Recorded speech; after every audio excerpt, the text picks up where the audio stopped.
안녕하세요. 오늘의 데일리 뉴스레터에 오신 것을 환영합니다. 1. 한국의 큰 터닝 포인트. 2. 한국 포병의 특수기술. 3. 러시아가 탐내던 파괴력. 한번 진실을 알아봅시다. 우크라이나 전쟁의 전환점이 될지 모르는 중대한 사건이 벌어졌습니다. 푸틴이 선을 넘어 나토의 영역에까지 미사일을 날렸다는 소식이 전해진 건데요. 이에 나토 회원국 중 유일하게 중립을 지키고 있던 튀르키예까지 본격적으로 대러시아 제재에 동참할 수 있다는 분석이 제기되고 있습니다. 게다가 이번 사태를 계기로 한국 기술로 제작된 전차와 자주포까지 우크라이나 전장에 투입될지도 모른다고 하는데요. 푸틴이 저지른 돌이킬 수 없는 실수에 대해 자세히 알아보도록 하겠습니다. 러시아가 처음으로 나토의 영토에 첫 선제 공격을 가했다는 소식이 들려왔습니다. 26일 로이터의 보도에 따르면 우크라이나 남부 헤르손 항구에 정박해 있던 튀르키예 소유의 화물선이 러시아의 미사일 공격을 받았다고 합니다. 익명의 소식통은 어젯밤 항구에서 공격이 있었고 폭발물이 배를 강타한 것으로 보인다. 헤르손에 있는 튀르키예 선박에는 최소 인력만 배치되어 있어 부상자나 사상자는 없었다고 전했습니다.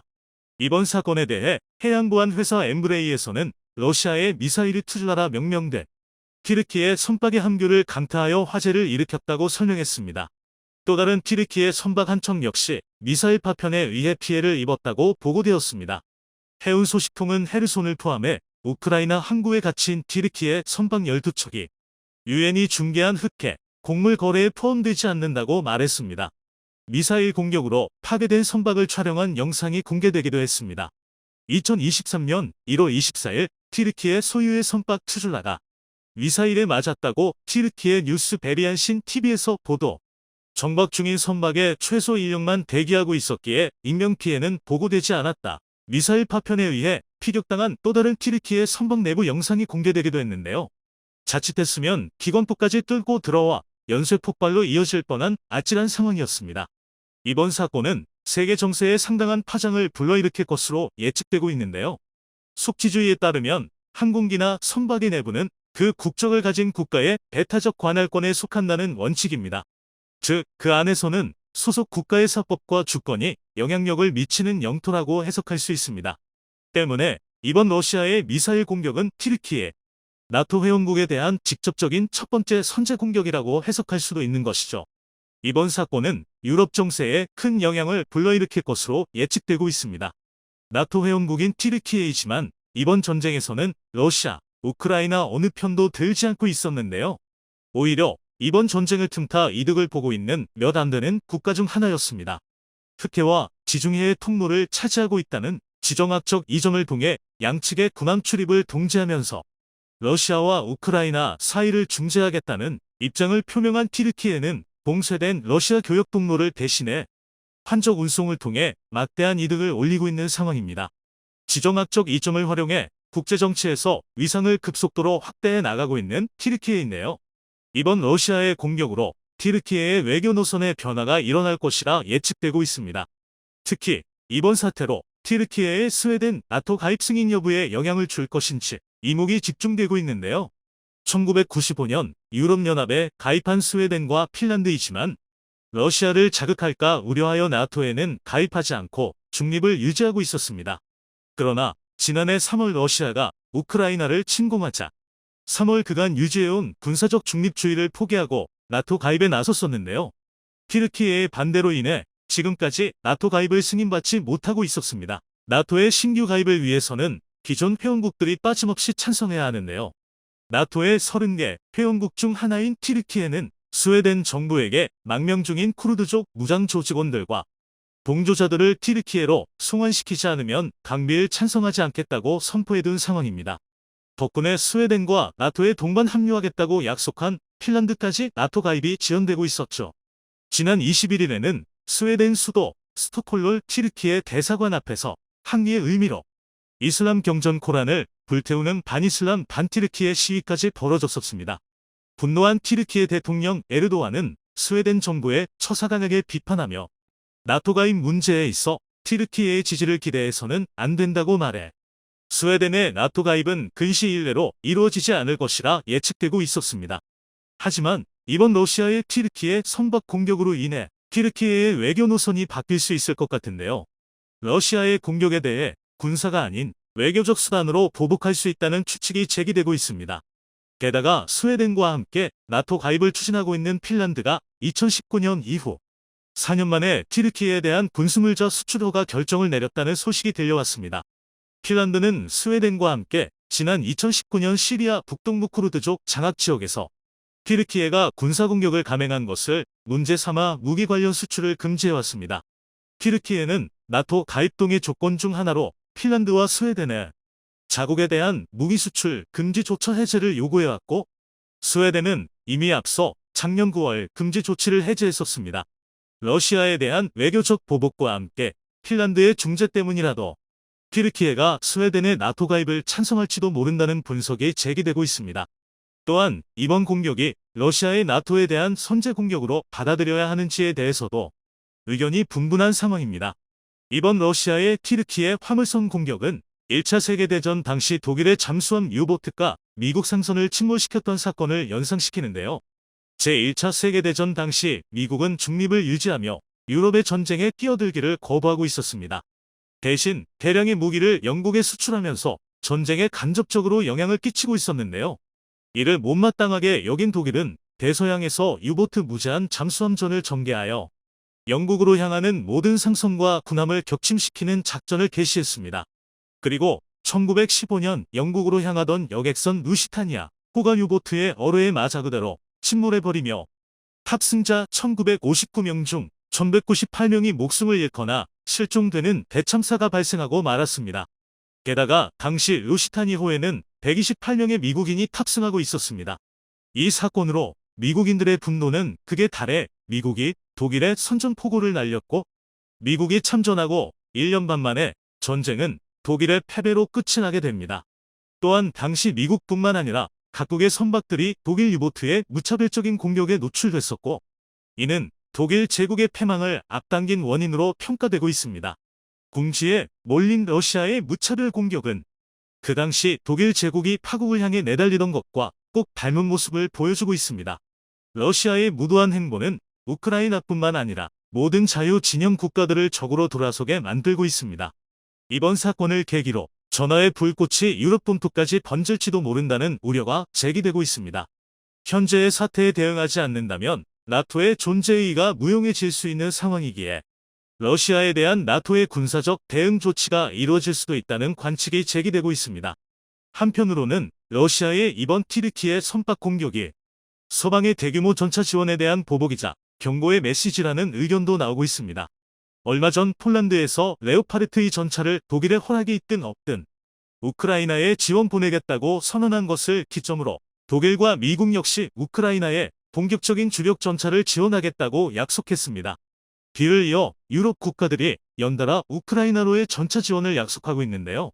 100여 대가 훌쩍 넘는 서방의 주력 전차들이 우크라이나 전장에 투입될 것으로 파악되고 있습니다. 올해가 가기 전 어떻게든 전쟁을 끝내려는 것으로 보이고 있는데요. 서방의 대규모 군사 지원에 분노한 푸틴이 튀르키예 선박을 본보기로 삼아 언제든 나토 국가에 대한 공격이 이루어질 수 있다는 경고를 날린 것으로 파악되고 있습니다. 하지만 푸틴의 이번 판단은 오히려 자충수가 될 수 있을 것으로 보입니다. 나름 유럽에서 알아주는 방산 수출국인 튀르키예이지만 그동안은 중립을 선언하고 우크라이나에 대한 군사적 지원은 삼가하고 있었습니다. 그러나 이번 푸틴의 공격으로 러시아의 등을 돌리게 된다면 본격적인 군사적 지원이 이루어질 것으로 보이고 있는데요. 마침 튀르키예는 자국 무기에 적절한 테스트베드를 필요로 하고 있는 상황입니다. 한국과 같은 세계적인 방산 수출국을 꿈꾸고 있는 튀르키예는 얼마 전 오랜 시간을 투자해 개발한 알타이 전차의 본격적인 양산에 들어갔습니다. 거의 현대로템에서 K2를 기반으로 설계한 데다가 K2 전차와 동일한 국산 파워팩까지 장착된 사실상 한국 전차라 해도 과언이 아닌 알타이 전차이지만 튀르키예에서는 당당히 자국 기술로 제작된 전차라 내세우며 수출을 노리고 있는데요. 실전을 전혀 거치지 않은 알타이 전차의 성능을 입증하기 위해선 적절한 검증이 필요한데 현재 전 세계의 거의 모든 전차가 모여들고 있는 우크라이나 전장만큼 적절한 시험 장소는 없어 보이네요. 러시아의 튀르키예 선박 공격과 함께 튀르키예 역시 나토 회원국이기에 우크라이나에 군사적 지원을 보낼 명분은 충분한 상황입니다. 대부분 한국 기술로 만들어진 알타이 전차가 우크라이나로 향하게 된다면 한국 전차 기술이 러시아 전차를 상대로 얼마나 활약할 수 있을지 시험해 볼 수 있을 것으로 보입니다. 또한 K9의 튀르키예 파생형인 T-155, 프루트나 자주포 역시 우크라이나 전장에 투입되어 폴란드의 크라브 자주포에 이어 K9 파생형의 명성을 이어나갈 수 있을지 주목되고 있습니다. 러시아의 이번 튀르키예 선박 공격으로 러시아가 얼마나 궁지에 몰렸는지 드러나고 말았습니다. 나토에 대한 경고인지 아니면 실수인지는 몰라도 선들 넘은 푸틴의 몰락은 이미 예정되어 있는 미래입니다. 대한민국이 첨단 포병의 문을 열었습니다. 바로 레이더 포병 시대에 완전히 돌입할 준비를 시작했기 때문이네요. 현재 우리 군은 4단급 포병대까지 대포병 레이더를 배치하기 위해 4단급 대포병 레이더의 개발과 배치를 선언했는데요. 대포병 레이더는 적의 포격을 추적해 포병의 위치를 특정하는 장비로 대포병 레이더를 잘 갖춘 군대와 레이더가 없는 군대의 싸움은 눈뜬 장님과 저격수의 전투나 마찬가지일 정도로 그 격차가 어마어마합니다. 그래서 우리 대한민국 역시 미제 TPQ 레이더와 스웨덴제 아서 K 레이더를 운용해왔습니다. 하지만 심각한 문제가 있었습니다. 몇몇 사건으로 제대로 된 이해도 없이 부랴부랴 소련만 들이다 보니 운용은커녕 유지 보수조차 제대로 이루어지지 않았으며 성능 부족으로 많은 문제가 생겼습니다. 이 때문에 방산비리 논란까지 일어날 정도였는데요. 이처럼 문제가 계속 지적되자 우리 군 역시 사태의 심각성을 깨달았고 국산 레이더 개발에 박차를 가하게 됐습니다. 우리 군은 이를 바탕으로 한 차세대 대포병 레이더를 개발했는데요. 그 결과물이 지난 6월 10일 아미타이거 여단 출범식에서 청경이라는 이름을 부여받은 TPQ-74K 청경 대포병 레이더입니다. 청경은 우리 육군의 군단급 제대에 배치되어 각 전선에서 적의 기습적인 도발에 대응할 예정입니다. 하지만 아무리 성능이 뛰어난들 양산된 수가 적다 보니 대응력이 떨어지고 모든 전장을 책임질 수 없다는 비판이 많습니다. 이에 따라 우리 군은 새롭게 4단급 대포병 레이더의 개발을 시작했는데요. 이는 청경의 공백을 메우고 남아가 정군의 배치 중민, 풍익과 비격의 효율을 극대화하기 위함입니다. 만약 4단급 대포병 레이더가 대한민국의 모든 사단에 배치되면 대한민국 포병은 이전까지와 비교도 만들 정도로 정확하고 빠르게 적포병의 위치를 찾을 수 있게 되는데요. 결과적으로 적의 대포가 우리의 몇 배가 되더라도 대등한 전투를 펼칠 수 있게 됩니다. 그런데 세상에서 우리 대한민국보다 많은 포를 가진 나라는 그리 많지 않습니다. 심지어 155mm 이상의 중 자주포 전력을 기준으로 할 경우 대한민국을 이길 나라는 지구상에 존재하지 않습니다. 그러니까 대포병 레이더만 잘 갖춰지면 대한민국이 세계 최강의 포병 전력을 보유하게 되는 것이죠. 그러나 이 모든 일이 그리 간단하게 이루어진 것은 아닙니다. 일반인들에게는 잘 말려지지 않은 숨은 비화가 있는데요. 그래서 준비했습니다. 오늘은 4단급 대포병 레이더의 개발과 그 뒤에 감춰진 여러 이야기들에 대해 말려드리겠습니다. 지난 2010년 11월 방산비리 논란에 대한민국이 발칵 뒤집혔습니다. 논란의 배경은 휴전 후 처음으로 북한이 대한민국에 대규모 포격을 가한 명평도 포격전이었는데요. 포격전 과정에서 우리 군의 대포병 레이더가 제대로 작동하지 않았다는 사실이 밝혀진 것입니다. 이에 따라 철저한 조사가 이루어졌는데요. 그런데 그 조사 결과가 참 당황스러웠습니다. 영평도에 배치된 TPQ-37이 노후화가 심해 고장이 잦은 데다가 기본 성능부터가 하루에 6시간 이상 작동시킬 수 없는 고물이었던 것인데요. 심지어 그 과정에서 해당 체계가 무려 20년 동안 거의 개량되지 않았다는 충격적인 사실이 밝혀졌습니다. 이 소식에 많은 군 전문가들이 군의 무능을 성토했습니다. 현대 포병 전략의 핵심 장비인 대포병 레이더를 제대로 준비하지 않은 군의 만일함이 일어나게 하면 만들 피해를 만들었다는 것이었습니다. 그렇다면 대체 대포병 레이더가 어떤 무기이기에 이런 이야기가 나오는 것일까요? 이에 대한 해답이 최근 벌어지고 있는 우크라이나 전쟁에 있습니다. 지난 5월 19일 미 상원에서 우크라이나에 대한 400억 달러 규모의 예산 지원만이 가결됐습니다. 우리 돈으로 무려 50조 원이 넘는 거금인데요. 이 정부는 이 지원만이 가결되자마자 18문의 M777 155mm 곡사포와 견인 차량의 지원을 결정했습니다. 그런데 함께 들어간 물자 중에 일반인들은 예상할 수 없던 물자가 들어갔습니다. 바로 3대의 TPQ-36 대포병 레이더가 그 주민공이었는데요. 미군의 유능한 군인들이 우크라이나에게 당장 공급해야 할 핵심 무기 중 하나가 아무런 공격력도 없는 레이더라고 판단한 것입니다.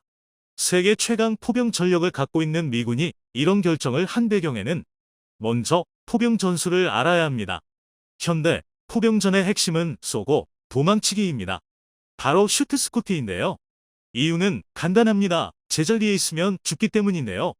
현대전에서는 대포병 레이더, 고고도 정찰기, 초음속 전투기에 정찰포드를 탑재한 전술 정찰기 등 각종 감시 정찰 체계가 발달함에 따라 수십 킬로미터 밖에 포병도 쉽게 찾아낼 수 있습니다. 이 때문에 포병이 살아남기 위해서는 최초 사격 위치에 보유한 탄약을 최대한 빨리 쏜 후 다음 사격진지로 이동하거나 소산기지로 대피해야 합니다.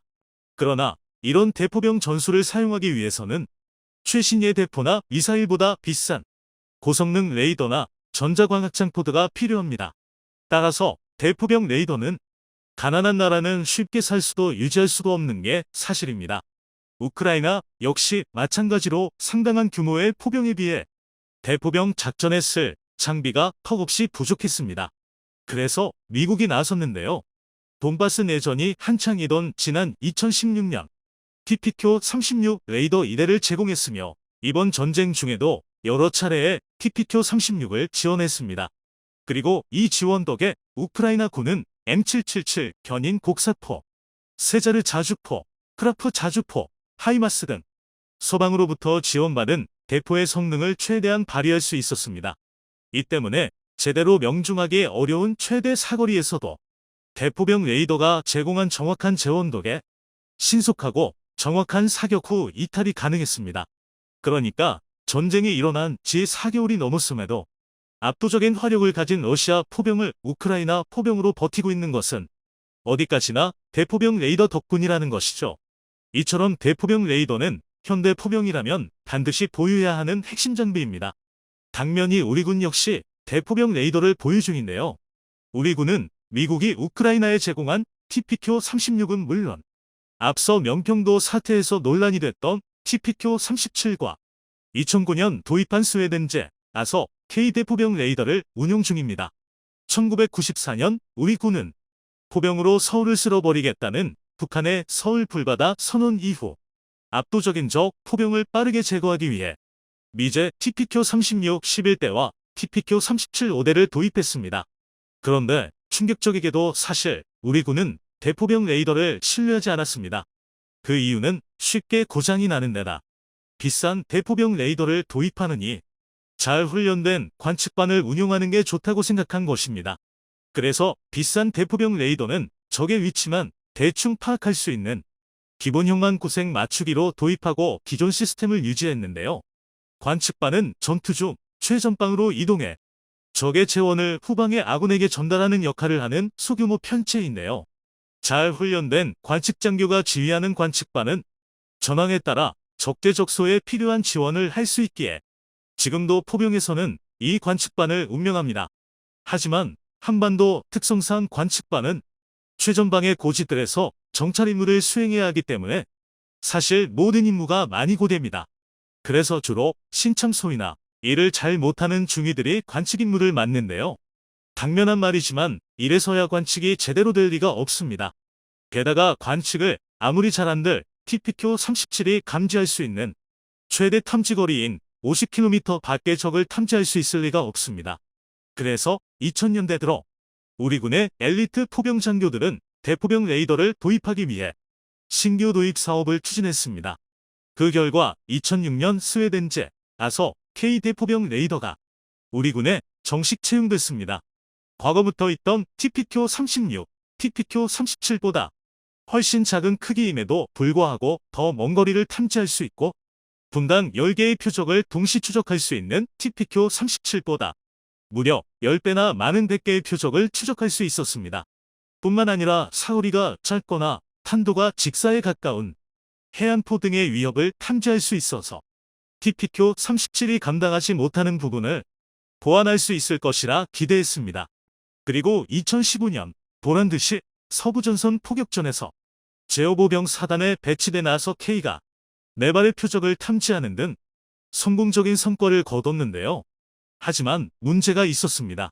은밀성을 높인다고 너무 작은 레이더를 사용했기 때문에 아서 K 역시 하루 가동시간이 6시간밖에 되지 않았으며 폐사 레이더를 사용했기 때문에 전방위를 동시에 감지할 수 없었습니다. 게다가 머나먼 스웨덴제 외산 무기이다 보니 유지 보수화 계량 역시 간단하지 않았습니다. 뿐만 아니라 자랑하던 탐지거리도 허세였습니다. 산지가 많은 한반도 작전 환경에서는 40km 정도밖에 탐지할 수 없었습니다. 그리고 무엇보다 엄청난 숫자의 포병 전력을 보유한 국군이 사용하기에는 그 수가 너무 부족했습니다. 그런데 이는 도입 당시부터 지적됐던 사항이었습니다. 차라리 미국에서 전파방에 대응책 ECM과 자동 측지 장치 등을 넣어 개량한 TPQ-37을 사거나 위제 첨단 대포병 레이더 TPQ-53을 사야 한다는 목소리가 높았습니다. TPQ-53은 질화 갈륨가엔 소자를 사용한 S밴드 4 레이더를 사용해 60km가 표적을 정확히 탐지할 수 있었고 기존에 사용하던 TPQ 시리즈와 유사했기 때문에 많은 이들이 비싼 돈을 주고 애매한 마서 K를 샀다며 방산 비리가 아니냐는 비난을 했습니다. 그런데 사실은 달랐습니다. 군이 아서 K를 도입한 배경에는 일반인들에게는 알려지지 않은 감춰진 이유가 있었는데요. 바로 기술 이전이었습니다. 외산의 문제점을 절감한 우리 군이 국산 대포병 레이더를 개발하기 위해 미국산보다는 조금 성능은 떨어지지만 기술 이전을 내건 스웨덴 사부사에 아서 K를 도입한 것입니다. 이 때문에 사부사의 대포병 레이더를 구입한 건데 이런 자세한 내용을 모르는 일부 언론은 한국군의 방산비리라는 오해를 불러일으키는 기사를 보도한 것인데요. 이런 군의 노력 덕에 2011년부터 국산 대포병 레이더의 개발이 시작됐고 2017년 4월 말 체계 개발이 완료됐습니다. 그 결과물이 지금 아미 타이거 10원 여단에 배치된 TPQ-74K 청경입니다. 청경은 TPQ-53처럼 가에 소자를 사용한 C밴드 24 레이더를 사용해 최대 70km의 적을 탐지할 수 있으며 평시에는 8시간 운용할 수 있습니다. 대신 한 개까지 작동시키면 최대 18시간 가동이 가능한데요. 이 청경이 배치됨에 따라 24시간 북한의 포병 전력을 감시해야 하는 우리 군의 역량이 비약적으로 향상됐습니다. 뿐만 아니라 이사 레이더를 이용해 360도 전방위를 동시에 탐지할 수 있어 동부전선처럼 복잡한 산막지대에서 벌어지는 난전에서도 유용합니다. 그리고 무엇보다 레이더를 비롯한 핵심 장비를 모두 포함해 국산화율이 무려 95%에 달합니다. 이렇게 되면 야전에서 손쉽게 정비하고 빠르게 부속을 공급받을 수 있습니다. 그런데 청경에도 치명적인 단점이 있습니다. 바로 부족한 수량 문제인데요. 청경의 생산 능력이 부족한 것은 아닙니다. 그런데 우리 군에 필요한 대포병 레이더가 현실적으로 너무 많이 필요합니다. 현재 국군은 보병 여단과 기계화 여단에 105mm 차륜형 자주포 풍입과 120mm 자주 박격포 비격을 도입 중입니다. 이에 따라 4단급 이하 제대에서도 대화력전 수행에 필요한 대포병 레이더의 수요가 폭증 중인데요. 그런데 고가의 고성능 무기인 청경만으로 이를 다 감당하기에는 무리라는 것이죠. 그래서 현재 군은 4단급 대포병 레이더의 개발을 시작했습니다. 청경의 크기를 줄여 단가를 낮추고 모든 사단에 대포병 레이더를 배치할 계획으로 보이는데요. 만약 이 계획대로 4단급 대포병 레이더가 배치되면 우리 군은 모든 야전부대가 대포병 레이더를 이용해 적의 포병을 향해 신속하고 정확한 반격을 할 수 있게 됩니다. 그야말로 첨단 레이더 포병이 되는 것입니다. 여기서 우리는 한 가지 사실을 깨달을 수 있습니다. 만약 일부에서 주장하던 대로 외산 무기의 성능이 좋다고 국산 개발을 포기했다면 이런 막강한 전력을 가진 대한민국의 군을 건설할 수 없었다는 것이죠. 그래서 방산무기의 국산화가 이렇게 중요합니다. 우크라이나군의 상상도 못한 공격에 러시아 흑해 함대가 또다시 붕괴되고 말았다는 충격적인 소식이 들려왔습니다. 이번 사건으로 러시아 요격 미사일 재고가 바닥을 드러냈다는 게 드러났는데요. 영국 정보기관은 한국이 없으면 러시아는 바닥난 미사일 재고를 채울 수 없다고 밝혀 충격을 주고 있습니다. 기존 현대전의 교리를 완전히 뒤집어 놓은 공격 방식에 각국에서 대응책 마련에 골머리를 썩고 있는데, 여기에 대한 완벽한 해결책으로 한국의 유도 로켓 비궁이 주목받고 있다고 합니다. 거기에 이미 비궁이 극비리에 수출되었다는 사실까지 밝혀주며 세계 군수 시장에 파란을 불러일으키고 있는데요. 국산 저가형 무기가 함대를 지킬 최후의 보루로 주목받고 있다는 소식, 자세히 알아보도록 하겠습니다. 러시아군이 또 한 번 크게 망신당했다는 소식이 들려왔습니다. 지난 30일 영국 가디언지에서 러시아 흑해 함대가 모스크바함에 이어 두 번째 기함을 잃었다고 보도했습니다. 올해 4월 14일 러시아 흑해 함대의 기함이자 러시아 해군의 자존심이었던 모스크바함이 우크라이나군의 넵튠 대함 미사일을 맞고 침몰했었습니다.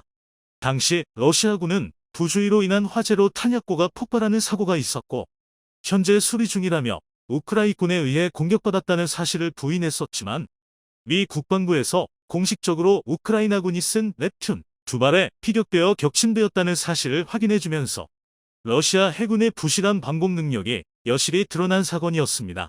이후 러시아 흑해 함대는 호위함인 마카로프 제독함을 기함으로 운용하고 있었는데요.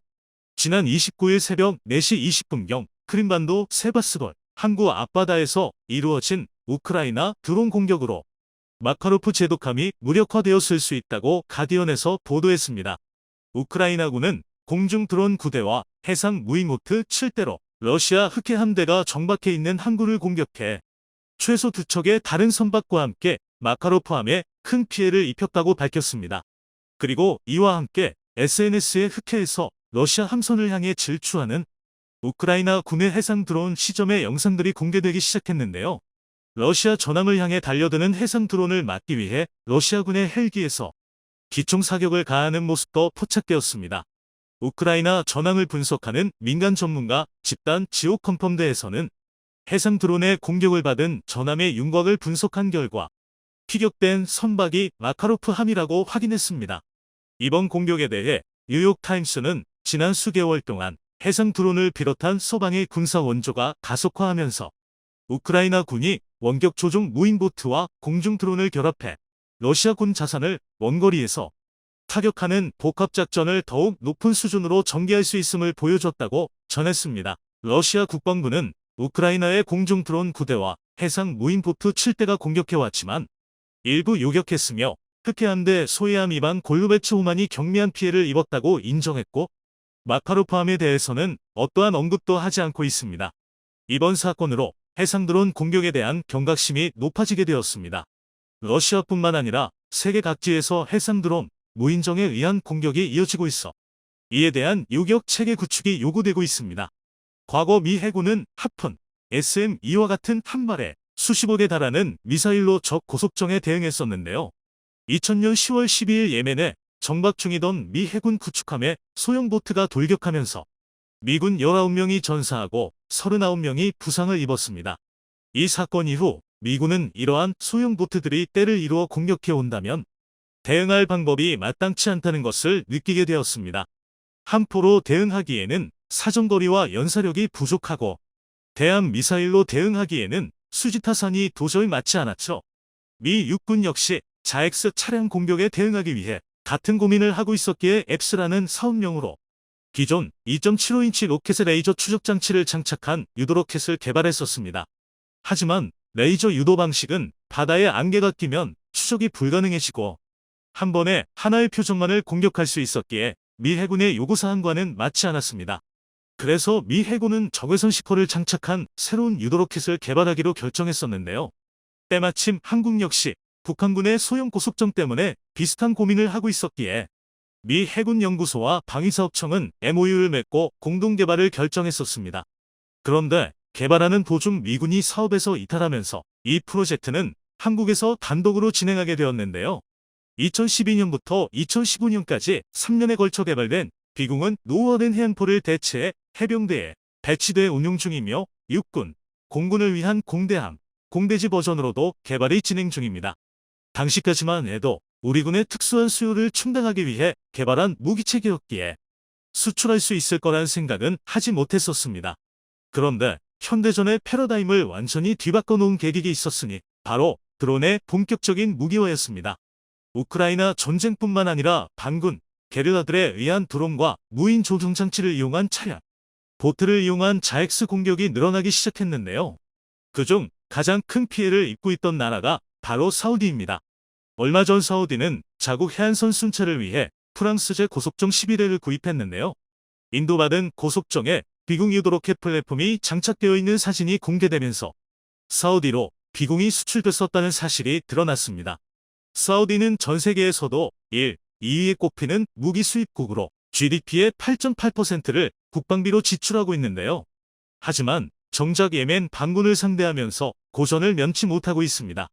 예멘 반군은 말만 반군이지 한국과의 군대나 다름없는 전력을 갖추고 있으며 이란으로부터 무기 지원까지 받고 있습니다.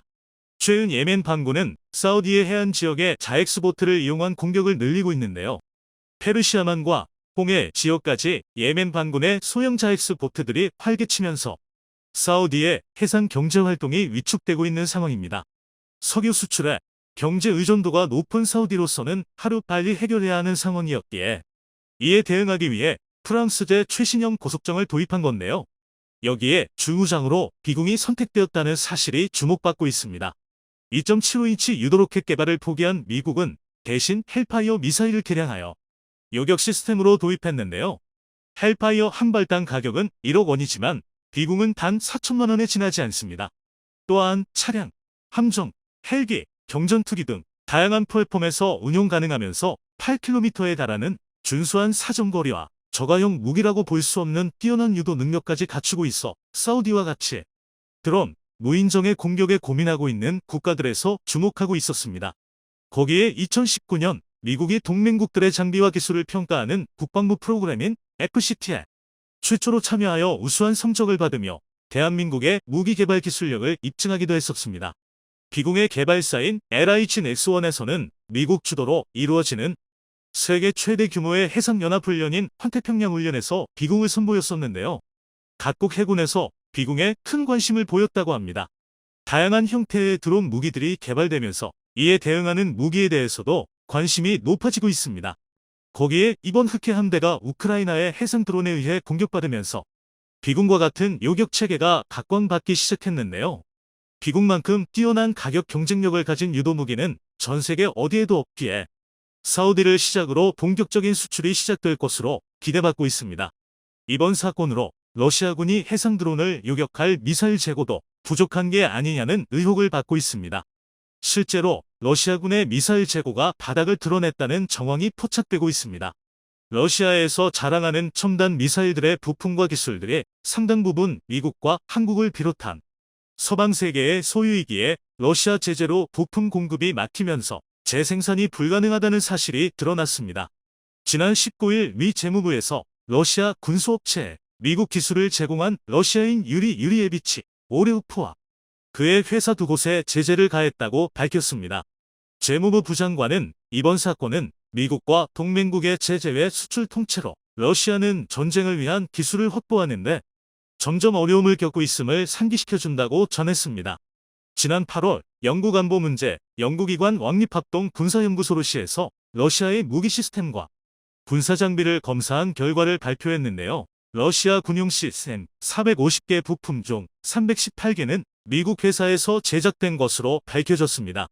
거기에 한국제 부품 6개와 대만, 일본, 스위스, 네덜란드 등 서방 세계 국가들에서 제재한 부품들이 포함되어 있었습니다. 러시아의 최신 무기인 9M727 순항 미사일과 얼마 전 우크라이나 수도 키이우를 타격했던 KH-101 순항 미사일에서도 미국 회사에서 제작된 부품 수십 개가 포함되어 있었습니다. 현재 미국이 전면적인 테러 제재안을 발표하면서 마이크로칩의 러시아 수출이 전면 금지되었습니다. 주요 칩 제조 국가인 한국, 대만, 일본과 유럽에서도 수출을 금지하는 제재안을 발표하면서 러시아가 더 이상 부품을 공급받기란 불가능하리라 보여지고 있습니다. 이러한 제재로 인해 러시아 첨단 무기들의 재고가 바닥을 드러냈다는 정황이 곳곳에서 포착되고 있는데요. 영국 국제전략연구소 아이스의 군사 전문가 더글러스 베리는 지상공격 순항 미사일 재고에 문제가 있는 것 같다.